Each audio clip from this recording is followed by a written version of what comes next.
कि सरकार की जो तंत्र है, चूंकि हर जिला के डीसी इसके पदेन अध्यक्ष हैं, झारखंड शिक्षा न्यायाधिकरण संशोधन अधिनियम 2017 का, और हर जिले में हर स्कूल के अंदर पीटीए का गठन होना है। लगातार स्कूलों को हिदायत दी गई कि आप अचानक से फीस वृद्धि नहीं कर सकते हैं और न री एडमिशन ले सकते हैं और न कोई एक्स्ट्रा चार्ज ले सकते हैं। लेकिन आज भी स्कूलों में डेवलपमेंट फीस के नाम पर, एनुअल फीस के नाम पर एक मोटी रकम वसूली जा रही है कि 2 साल के अंदर आप 10% तक ही फीस आपको बढ़ाना है और उसके लिए आपको जस्टिफिकेशन देना होगा। दोस्तों, जब जब मई जून का महीना आता है, हर गार्जियन, खासकर मध्यम वर्गीय परिवार के सामने एक संकट खड़ा हो जाता है, क्योंकि उसके बजट का 30 से 40% हिस्सा इसी शिक्षा पर खर्च होता है। और यही वो महीना होता है जब उनके बच्चों का नामांकन होता है। सरकार कई बार कह चुकी है, कई निर्देश जारी कर चुकी है कि री एडमिशन नहीं लिया जाएगा। बावजूद इसके तमाम निजी विद्यालयों में यह खेल जारी है। हमारे साथ हैं अजय राय जी। अजय राय जी एक कहे 2 से 3 दशक से इसी की लड़ाई लड़ रहे हैं, छात्रों की लड़ाई लड़ रहे हैं। अभिभावक जो है उनको एकजुट कर रहे हैं। विद्यालय के जो अध्यक्ष होते हैं, जो उसके निदेशक होते हैं, उनके साथ लगातार इनकी मीटिंगें होती है, अधिकारियों से मिलते हैं। लेकिन 3 दशक गुजर गए, समस्या का समाधान होता नजर नहीं आता। इस वक्त हमारे साथ खुद अजय राय। अजय राय जी, आखिर कहाँ चूक हो रही है? गार्जियन आज भी परेशान है।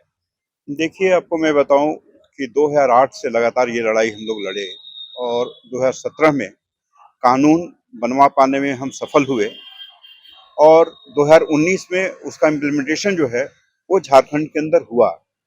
लेकिन सही मायने में जो हर जिला स्तर पर इसका जो इम्प्लीमेंटेशन होना चाहिए था, क्रियान्वयन जो होना चाहिए था, वो नहीं हो पाया। उसके पीछे कारण यही रहा है कि सरकार की जो तंत्र है, चूंकि हर जिला के डीसी इसके पदेन अध्यक्ष हैं, झारखंड शिक्षा न्यायाधिकरण संशोधन अधिनियम 2017 का, और हर जिले में हर स्कूल के अंदर पीटीए का गठन होना है और जिला स्तर पर एक कमेटी जो है डीसी की अध्यक्षता में उसका गठन होना है। रांची में उसका गठन हुआ, गिरिडीह में हुआ, बोकारो में हुआ, धनबाद में हुआ, जमशेदपुर में हुआ और रांची में तो कई 2-3 दौर की बैठक भी हुई। और उस समय रांची उपायुक्त द्वारा यह लगातार स्कूलों को हिदायत दी गई कि आप अचानक से फीस वृद्धि नहीं कर सकते हैं और न री एडमिशन ले सकते हैं और न कोई एक्स्ट्रा चार्ज ले सकते हैं। लेकिन इसके बावजूद भी कितने स्कूलों को, सैकड़ों स्कूलों को सोकोज नोटिस भी जारी हुआ, लेकिन आज भी स्कूलों में डेवलपमेंट फीस के नाम पर, एनुअल फीस के नाम पर एक मोटी रकम वसूली जा रही है। हम लोगों ने बहुत मुश्किल से और बहुत आंदोलन करके यहाँ कानून बनवाया और उसका हम लोगों ने सोचा था कि हर एक पेरेंट्स को उसका लाभ मिलेगा। लेकिन जो दशा अभी हम लोग देख रहे हैं कि सरकार के संरक्षण में पब्लिक स्कूलें फल फूल रही है और वो मोटी रकम अभिभावकों से दोहन कर रही है, जिस पर रोक लगनी चाहिए थी, नहीं लग पा रहा। ये दुर्भाग्य है। आगे आप कह रहे हैं सरकार के संरक्षण में, ऐसा क्यों लगता है कि सरकार इन्हें संरक्षित कर रही है? क्योंकि हर जिले के उपायुक्त, वो सरकार के तंत्र है ना, उपायुक्त जो है उसके पदेन अध्यक्ष हैं और उनको ये सब चीजों पर कार्रवाई, रोक लगानी चाहिए थी। लेकिन हर बार हिदायत देने के बाद 1-2 बैठक होती है और उसके बाद मामला टाई फिस हो जाता है। तो आखिर इन स्कूलों का मनोबल क्यों नहीं बढ़ेगा?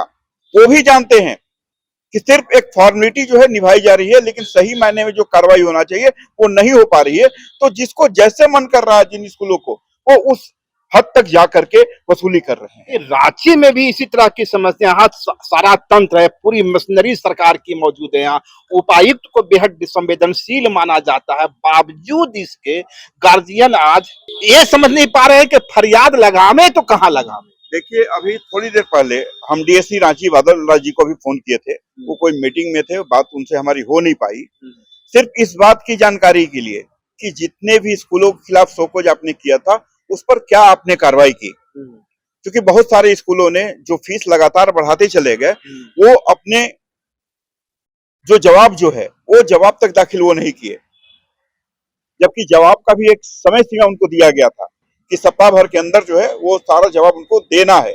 लेकिन बावजूद भी सैकड़ों की संख्या में ऐसे स्कूल हैं जो अपने मनमाने तरीके से फीस बढ़ाए हैं, जबकि इसमें प्रावधान है, झारखंड शिक्षा न्यायाधिकरण संशोधन अधिनियम जो है 2017, उसमें प्रावधान है कि 2 साल के अंदर आप 10% तक ही फीस आपको बढ़ाना है, और उसके लिए आपको जस्टिफिकेशन देना होगा कि आखिर कौन सा घाटा आपका स्कूल में हो रहा है जिसके कारण ये फीस बढ़ा रहे हैं, और 2 साल में 10% से ज्यादा आप नहीं बढ़ा सकते। लेकिन यहाँ पर क्या है कि हर स्कूल हर साल 15 से 20% से लेकर 25% तक ये फीस बढ़ा रहे हैं, और इस पर लगाम लगाना राज्य सरकार की जिम्मेवारी बनती है, क्योंकि कानून राज्य सरकार का है, उपायुक्त राज्य सरकार के हैं, तो आखिर नकेल कसेगा कौन? हम लोग इन सारे मामलों को लेकर के कोर्ट में भी फरियाद लगा चुके हैं, लेकिन कोर्ट का भी फैसला अभी तक इस पर आ नहीं पाया है। इसकी हम लोग उम्मीद लगाए हुए हैं कि कोर्ट का कहीं फैसला आएगा तो हो सकता है इस पर कुछ लगाम लगे। अजय राय अब ना उम्मीद नजर आ रहे हैं। नहीं, ना उम्मीद नहीं, जब तक आज से तब तक तो हम लोग इसमें निराश होने की हम लोग को आवश्यकता नहीं है। जहां तक प्रयास हो सकता है, वो जो चीर निद्रा में अभी भी प्रशासन अगर सोए हुए है, उसको जगाने का भी हम लोग काम करेंगे, और आने वाले समय में आप देखेंगे कि हम लोग चुपचाप इनको बैठने नहीं देंगे। क्योंकि अगर कानून बना है तो उसका कानून का पालन कराना सरकार का दायित्व बनता है, और सरकार अगर इसके खिलाफ काम नहीं करती है तो निश्चित है कि एक बड़ा आंदोलन राज्य सरकार के खिलाफ भी खड़ा करने से हम लोग बाज नहीं आएंगे। ये थे हमारे साथ अजय राय जी, जिनका मानना है कि यदि सरकार की निद्रा नहीं टूटती है और इसी प्रकार स्कूलों से के द्वारा अभिभावकों का शोषण किया जाता है, हर महीना रीएडमिशन डेवलपमेंट के नाम पर फीस लिए जाते हैं, उनकी पॉकेट खाली की जाती है, यानी पॉकेट काटा जाता है, तो निश्चित रूप से एक बड़े आंदोलन की शुरुआत होगी। लाइव लगातार के वीडियो को लाइक करें, सब्सक्राइब करें और बेल आइकन को दबाना न भूलें।